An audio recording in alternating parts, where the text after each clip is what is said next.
विघ्नते च नमः खिलते च प्रखिलते च नमो वक्तिकेभ्यो देवानागो हृदयेभ्यो नमो दीक्षिणवेभ्यो नमो विचिन्वद्भ्यो नमः निर्हतेभ्यो नमः नीवद्भ्यः ग्रामे अन्नसंपदे दरिद्रहीनलोहिता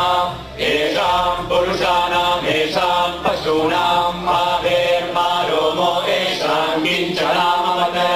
या ते रुद्र शिवा तनो शिवा विश्वामदेशजी शिवा रुद्रस्य भेषजीतया नो मृडजीवसे